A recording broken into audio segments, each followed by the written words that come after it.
Since I gave comments this morning and I introduced myself, since this is a new venue, some people may be listening that didn't listen before. I'll just reintroduce myself. My name is Sandy Halperin, and I have dementia. I live in Tallahassee, Florida, with my wife Gail, married 41 years. We have 2 children and 3 grandchildren. I am accompanied today by my dear friend and one of my caregivers, Pat Hogan. We live at Westminster Oaks Community in in Tallahassee, Florida. It's a person-centered senior living community where I'm so fortunate to be living at. My time at this lectern, it does represent some of the most important moments during this chapter of my life. They're deeply emotional for me as I look out. It's hard. Preparing my remarks was daunting, to say the least, and speaking from notes is foreign to me, something I didn't have to do until about 5 years ago. While I'm speaking or writing, and as I'm doing right now, I quickly forget what I wanted to say or would like to say.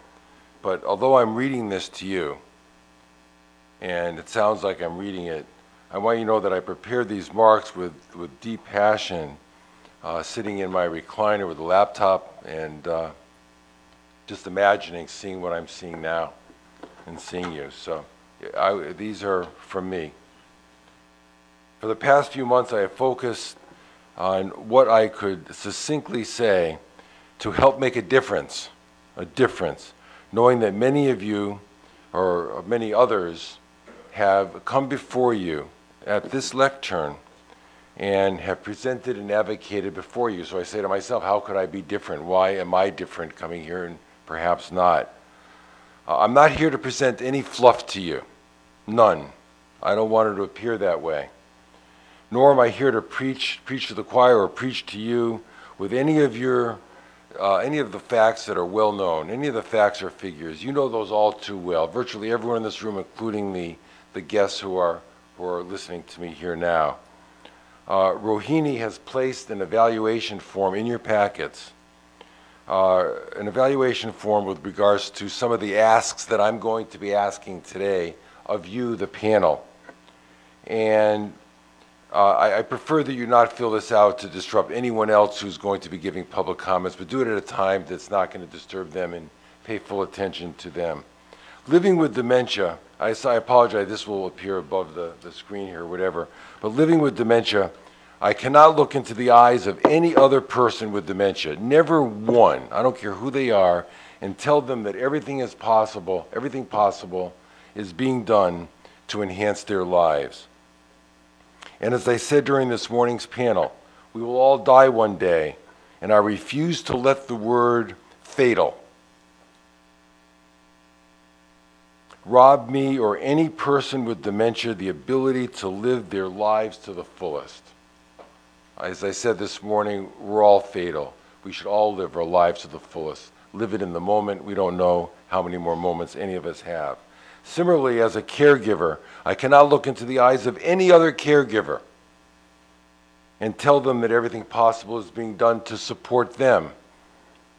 For those of us living with dementia, the harsh reality is that this insidious disease has declared war on our minds. It is a war of attrition, and a challenge is for all individuals, groups, and associations, and NAPA, you, to unite against this enemy to achieve the sorely needed triumphs for both care and cure. That challenge. If a foreign body attempted to carry out an assault on the intellectual capabilities of 5+ million people, Americans, that have dementia, along with their 15+ million caregivers, well, there's some stats, but with action. Our action is, would we consider it an all-out attack? Question mark. It is time for NAPA to be one of the catalysts that lead the charge in arming ourselves, NAPA, using our country's best healthcare resources. What do we have as resources? I believe that all the brains in this room and beyond, those that are listening or will hear, are working for care and cure, and those are our best weapons, our brains. Yes, we all know the enormous funding that is necessary, but it all begins with ideas, ideas that you've well described with imperatives, and the building of strong relationships among all individuals and groups. We must rally together to see results as we seek solutions for care and cure. So why am I here today?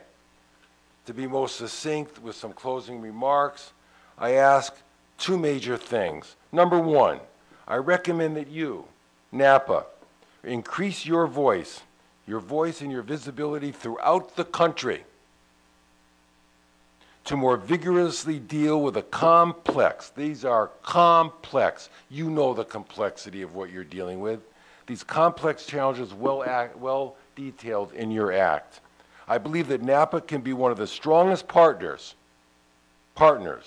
in forging our nation's path to successes for both care and cure. I recommend that NAPA's imperatives and recommendations be freshly communicated and branded to ensure that your concrete initiatives, your imperatives, are being accomplished. Question to you. Is NAPA prepared to efficiently take on this challenge with strength and vigor? My second ask. I recommend that the NAPA Advisory Council, and I'm not quite familiar about how it works between private and government, and I apologize for that, and please again excuse me for any inaccuracies in my statements, not knowing all of your facts that you've got. I recommend that NAPA Advisory Council bring together individuals and groups from throughout the United States to inaugurate, the first one, a NAPA Care and Cure action-oriented summit. This would not be a traditional summit where folks would just recite the well-known facts or figures. Rather, it would be a gathering where each stakeholder, everyone sitting at a table, would be mandated to speak to the specific actions that can be taken, both with or without funding. I believe that NAPA or action-oriented plan would be a landmark. You to hold an assembly like this that was action-oriented, to take a leading role in our nation, would help rocket the United States dementia care and cure far beyond the tipping point. You'd hear from many more like me that you can't imagine. They'd line the streets here in D.C. I'm inspired by President Kennedy's 1962 speech, "We choose to go to the moon." And listen to these words carefully, whatever political persuasion you are. Kennedy said with passion, "We choose to go to the moon in this decade and do the other things, not because they are easy." You've got complex deals ahead of you, issues ahead of you, but because they are hard, because that goal will serve to organize and measure the best of our energies and skills. Because the challenge is one that we are willing to accept. Will NAPA accept that challenge? One that we or you are unwilling to postpone, which I don't see that you're doing, you're actively working, but you're unwilling to postpone those actions. And it's the goal that you intend to win, that he says, one that we intend to win. So my question, is NAPA prepared, you, the council, whatever combination of private, government, or coalesce together, to bring together individuals and groups from across the country to sit at the same table like this and speak with one voice, a single unified voice, to jumpstart care and cure? For years I had a vision and dream of seeing most individuals and groups working in concert. I did. I answered this. I figured everyone's going to work together, with the end result being a dynamic coalition of individuals and groups that were committed to seeing mutually beneficial, concrete actions accomplished. One excellent model here is with Karen Love, who was the co-founder of the Dementia Action Alliance, where she's achieved bringing together over 300 individual groups for dementia care. It is so disheartening for me. I can tell you every day I wake up, every single day I wake up, I think there's not a moment during the day I don't feel this. I've felt this as I'm walking around this room. I felt it when I was in the dining room. It's disheartening to see so many well-intentioned individuals and groups working separately in their silos. Great silos, you're doing great work together. But you're working in potentially, now, I'm not saying you're not talking to one another, but I'm talking about the essentials of the guts of getting things done. Instead of together with that holistic approach of seeing with that unified voice of getting things done. I hear too many individuals and groups blaming in the U.S. Congress for not appropriately increasing the funding for care and cure. That's common, we all hear that. As I hear these complaints, I'm also dismayed to see individuals, groups, and organizations continue to be weighed down by what I would call something like intergroup politics, where they're not communicating well. I simply do not see individuals and groups in and out of this room communicating and working as well as they could with one another.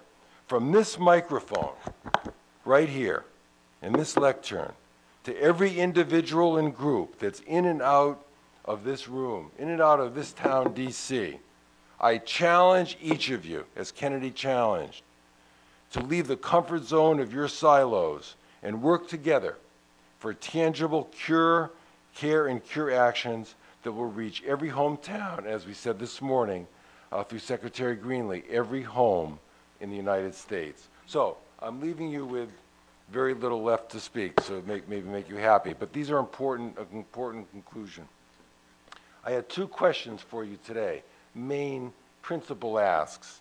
Number one is if $5 billion were allocated by public-private partnerships during this year to NAPA for dementia, all of dementias, the symptom of dementia with the different diseases, would these funds be appropriately allocated for both care and cure? Think hard about that one. Number two, do you believe that the NAPA plan defines the specifics on how each dollar should be spent for both care and cure? Think about that question. Number three, do you feel that the NAPA plan has detailed how all funding would be assessed and evaluated? So you've been given $5 million, you see where it's going to go, but how are you going to assess that? Was it worthwhile? Was it beneficial? Did it get the results that you had mandated the imperatives to see? That's what I would want to know. So if I were Senator Halperin, I'd like, I'm not a role player, it's the last thing I enjoy doing, but let's say I were Senator Halperin. Good afternoon, everybody. I'm running for, if I were Senator Halperin and you were asking me to vote for a $5 billion amount annually in recurring funding, do you have the answers to the questions that I've just asked, the above questions? Really the question is the NAPA body ready to perform, to do some of these things? Now, I, again, could be off base with some of these. Maybe you've done a lot of these things.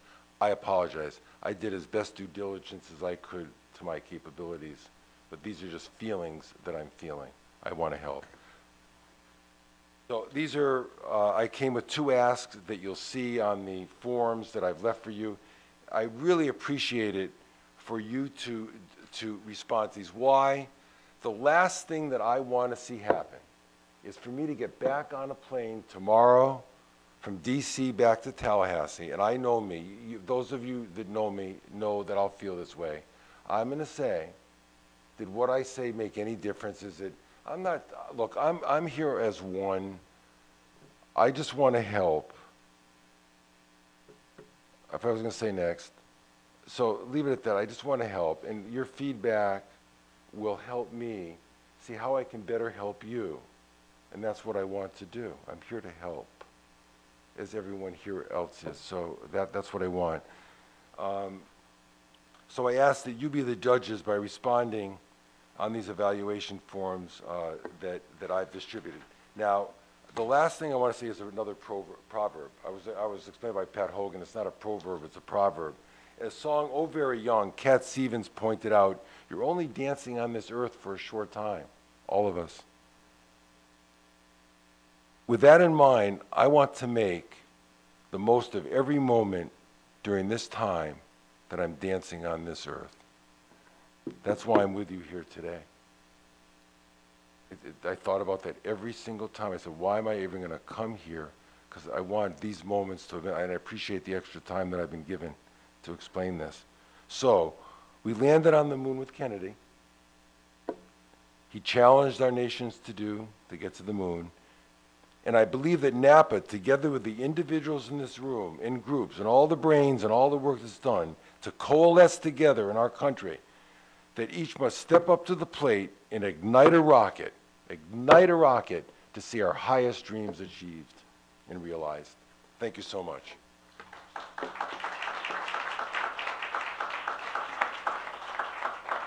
Thank you, Sandy. And we have Pat next, and then Yvonne Eisner.